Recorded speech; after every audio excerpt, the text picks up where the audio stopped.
gerak, rapikan lagi, Sabaro rapikan formasinya.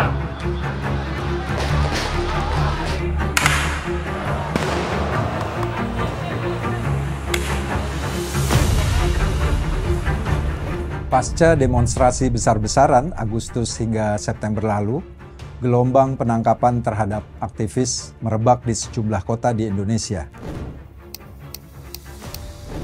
Di Jakarta, Del Pedro Marhain, Direktur Lokataru Foundation, ditangkap. Di Yogyakarta, ada Muhammad Faru Rozi alias Paul, aktivis Social Movement Institute, digelandang ke Polda Jawa Timur. Bersamanya aparat menyita buku-buku milik Paul. Tindakan ini menuai kritik karena dianggap berlebihan dan mirip dengan praktik Orde Baru yang melarang peredaran buku dan kekhawatiran akan menimbulkan sikap anti-intelektualitas serta potensi kesewenang-wenangan polisi. Penangkapan lain yang terjadi sebelumnya memperlihatkan pola serupa. Penangkapan tanpa surat resmi serta penggunaan pasal-pasal multitafsir. Berikut ini 4 alasan mengapa masyarakat perlu mengawal kasus penangkapan aktivis. Alasan pertama, karena diam bisa berarti berbahaya. Penangkapan aktivis disertai penyitaan buku-buku adalah tindakan berlebihan. Buku yang disita polisi tak berhubungan langsung dengan tindak pidana. Alat bukti seharusnya punya relevansi langsung dengan tindak pidana. Buku bukanlah senjata, bukan pula dokumen rahasia. Buku adalah bahan bacaan. Pasal 28E Undang-Undang Dasar 1945 menjamin hak setiap warga negara untuk berpikir, berpendapat, dan mengekspresikan diri. Praktik penyitaan buku akan memunculkan chilling effect, yaitu situasi di mana orang akan terintimidasi untuk terlibat dalam ekspresi karena takut akan konsekuensi negatif seperti sanksi sosial, pembalasan, hingga tuntutan hukum. Dampak lebih jauh adalah orang enggan berbicara, berpikir, bahkan untuk sekadar membaca buku. Alasan kedua, karena hukum tak boleh jadi alat politik.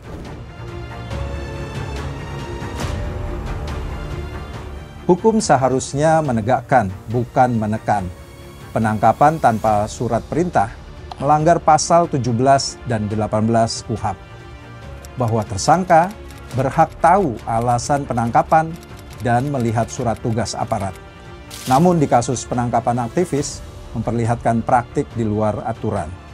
Pengambilan paksa, interogasi tanpa pendamping hukum, hingga konstruksi pasal-pasal yang dipaksakan. Alasan ketiga, karena suara aktivis adalah cermin dari suara kita. Aktivis yang ditangkap adalah mereka yang bersuara tentang ketimpangan, kejahatan lingkungan, pelanggaran HAM, dan kekuasaan yang berlebihan. Dengan membungkam mereka, negara bukan hanya menutup satu suara, tapi menutup seluruh kemungkinan koreksi terhadap kebijakan publik. Bukankah demokrasi hanya hidup bila ruang publiknya terbuka untuk dialog dan kritik? Tanpa ruang itu, negara kehilangan mekanisme pengawasan dari warganya. Mereka yang bersuara bukan ancaman. Mereka adalah alarm peringatan bagi kita semua. Kalau alarm itu dimatikan, maka yang datang berikutnya adalah bencana. Alasan keempat, bukan hanya soal solidaritas, tetapi ini soal masa depan demokrasi. Dalam hukum pidana ada asas ultimum remedium, asas yang menyatakan bahwa sanksi pidana adalah upaya terakhir dalam penegakan hukum. Setelah semua upaya penegakan hukum yang lebih ringan, seperti sanksi administratif, tidak berhasil atau tidak mencukupi. Prinsip ini menekankan pentingnya pendekatan yang adil dan manusiawi, serta mencegah penerapan sanksi pidana yang berlebihan atau tidak perlu. Mengawal dan menjaga demokrasi bukan berarti melawan hukum. Mengawal kasus kriminalisasi juga bukan sekadar soal solidaritas terhadap aktivis. Ini adalah masa depan demokrasi.